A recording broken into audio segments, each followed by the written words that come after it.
Voilà, eh bien, bonsoir à tous.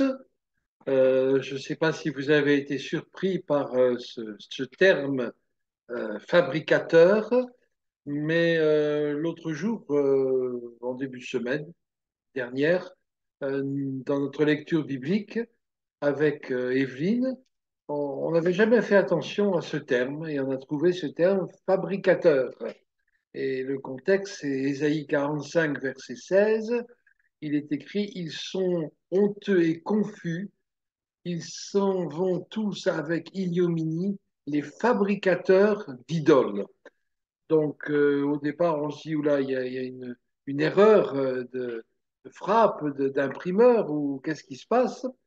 Donc, je suis allé voir simplement pour voir la définition de ce terme, s'il existe vraiment. Et effectivement, il existe. Alors, quand on va sur Internet, ça nous dit simplement essayer avec l'orthographe fabricant. Mais fabricateur, ça existe et très exactement, c'est un terme péjoratif qui désigne une personne ou des personnes qui fabriquent, qui inventent quelque chose de peu de valeur ou de faux.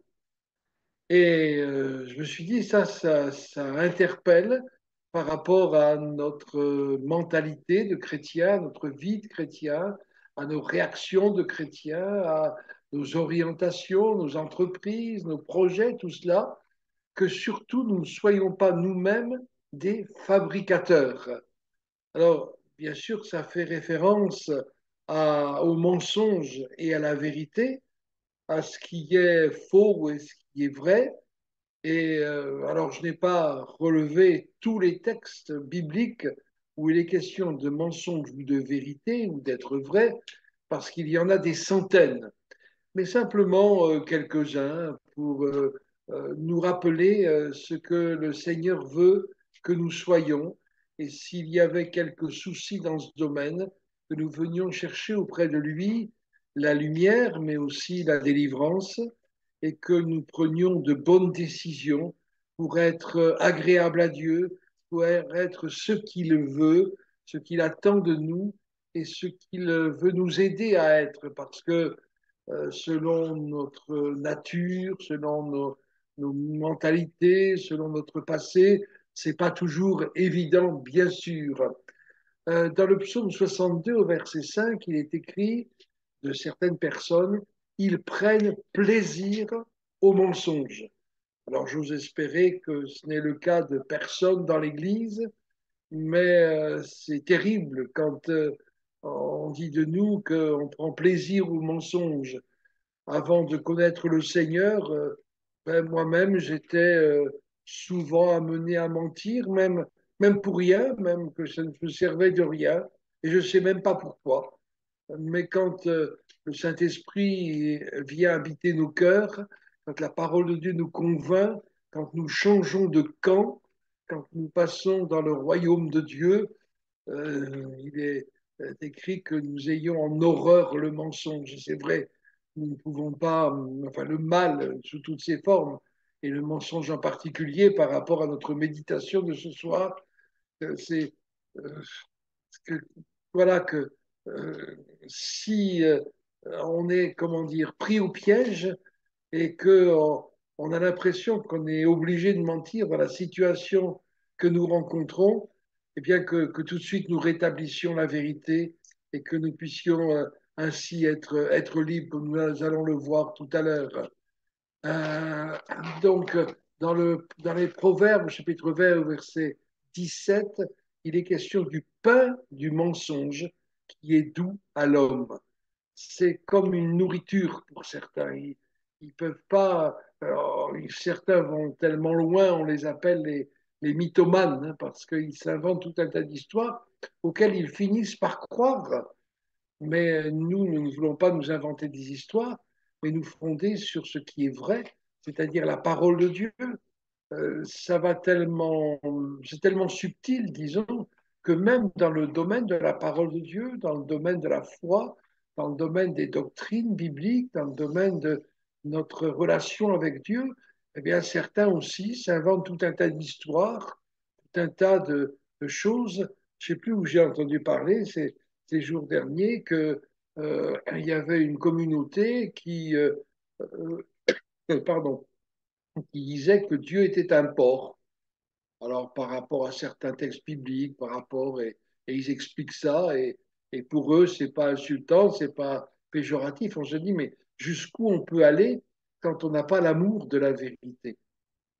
Et justement, le psalmiste, c'est au psaume 119, hein, et c'est au verset 163, le psalmiste dit, je déteste le mensonge.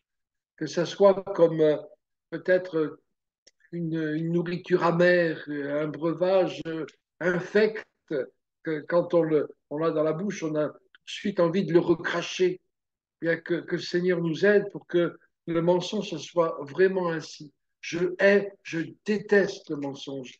Alors, c'est facile de le détester chez les autres, parce que parfois il nous fait du mal, parfois il nous rabaisse, il nous humilie, il nous calomnie, mais le Seigneur ne nous invite pas à juger les autres. Chacun a sa responsabilité. Si nous avons besoin d'avertir, oui, avertissons.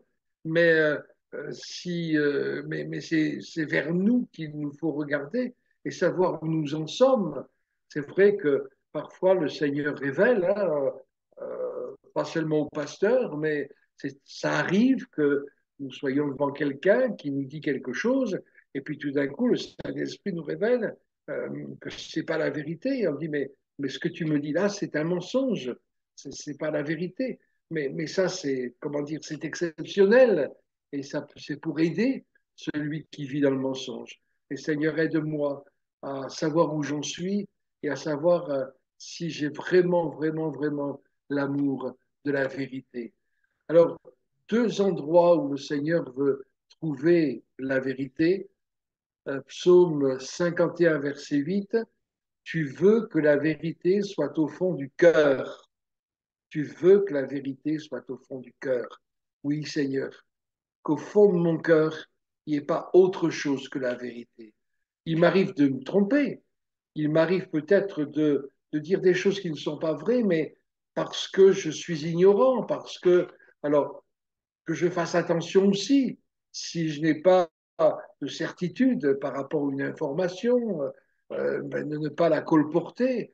Vous savez, à un moment donné, il y avait des images qui circulaient sur Facebook, et puis il y en a qui relayaient, ah, mais c'est pas possible, et puis finalement, c'était des images qui ne correspondaient pas du tout à la situation qui était évoquée, et quand bon, il y avait certaines personnes chrétiennes qui les relayaient, et je mettais, moi, que, bon, voilà, il fallait pas le faire parce que c'était pas vrai.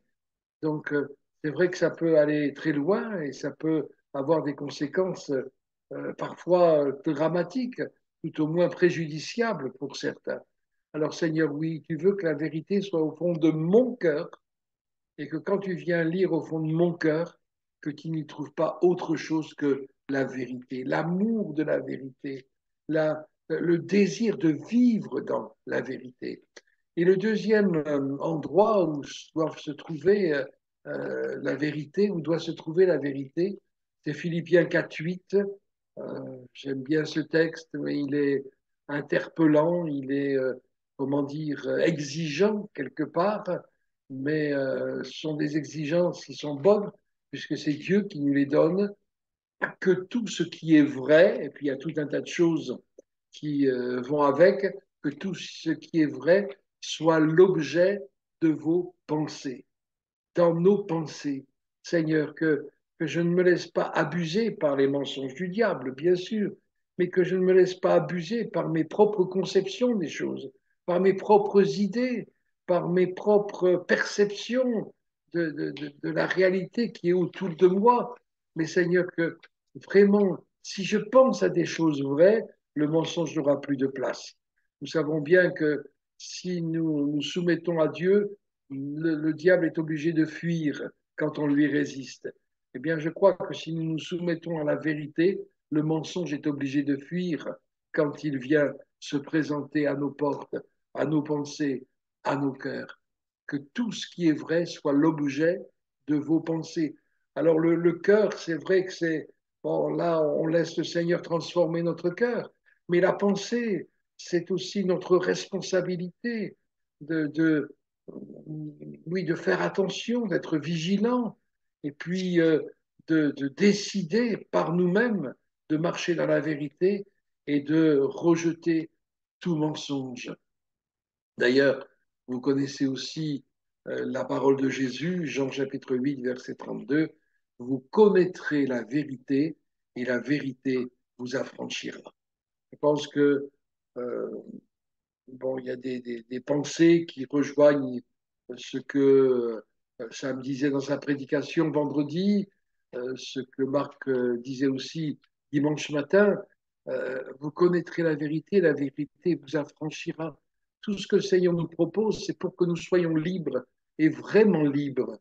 Et si nous nous sommes laissés euh, reprendre par certaines réalités négatives, mensongères, eh bien, Seigneur, je veux revenir tout de suite à toi. Je ne veux pas aller plus loin sur ce chemin. Je veux te demander pardon si j'en ai besoin. Et puis, je veux aussi croire que tu me donnes la vérité. Il y a une pensée que j'aime beaucoup et que j'aime partager, c'est que il y a les exigences de Dieu, comme je disais tout à l'heure, il y a les commandements de la loi de Dieu, mais parce que Jésus a tout accompli sur la croix, eh bien tous ces commandements deviennent de magnifiques promesses. Et l'exemple que je prends toujours et qui correspond à ce que nous sommes en train de partager ce soir, dans le 10 commandements, il est dit, entre autres, tu ne diras pas de faux témoignages, tu ne diras pas de mensonges. Et parce qu'il y a la croix, on peut prendre ce commandement d'une manière, avec la grâce du Seigneur. Tu ne diras pas de faux témoignages, devient, et ça veut dire la même chose, hein, mais c'est plus fort et c'est plus accessible. Je te donne le pouvoir de vivre dans la vérité. Et si je vis dans la vérité, ben, automatiquement, je ne dirai pas de faux témoignages, je ne mentirai pas. Alors ce soir, nous pouvons rendre grâce à Dieu pour la croix où il a tout accompli, où il a ouvert le chemin pour que ma mentalité soit transformée, pour que mon cœur soit transformé, pour que ce que, ce que je connaissais autrefois, ce qui me rendait esclave, je puisse en être libéré et qu'ainsi je puisse vivre toujours et jusqu'au bout dans la vérité. Et si quelqu'un, bien sûr, c'est pas, comment dire, on va pas se montrer du doigt ce soir les uns les autres. Chacun sait ce pourquoi il a besoin de demander au Seigneur pardon, ce pourquoi il a besoin de demander au Seigneur la délivrance, l'affranchissement. Mais merci Seigneur, parce que toi, tu es le véritable. Tu ne nous as jamais menti, tu ne nous as jamais trompés, tu ne nous as jamais dit des choses qui étaient peut-être agréables à nos oreilles, mais qui ne correspondaient pas à la vérité. Merci Jésus de nous dire la vérité sur nous-mêmes. Merci de nous avoir dit que nous étions pécheurs et perdus. Et merci de nous avoir montré le chemin pour que nous soyons sauvés. Et ce soir, eh bien, Seigneur, nous te remercions pour tout cela.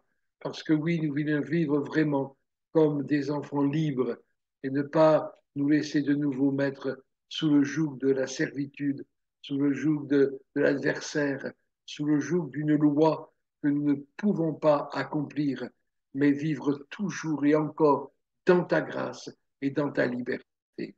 Amen. Merci, c'est vrai, Seigneur, parce que tu n'es pas un homme pour mentir, ni le fils d'un homme pour te repentir. Ce que tu dis, tu l'accomplis encore. Tu n'as pas changé, tu es le même hier, aujourd'hui et éternellement. Et merci de nous avoir pris sous ton aile. Merci d'avoir fait de nous des enfants de la vérité, des enfants du ciel. Merci Seigneur de nous aider à toujours vivre dans cette vérité.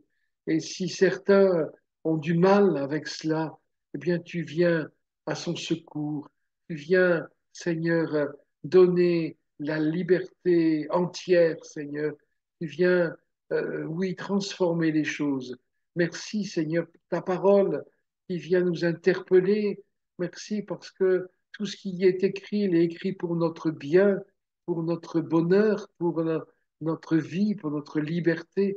Oh Seigneur, que nous puissions découvrir toujours des choses nouvelles dans ta parole qui nous concernent, qui nous aident à vivre et à marcher sur ton chemin.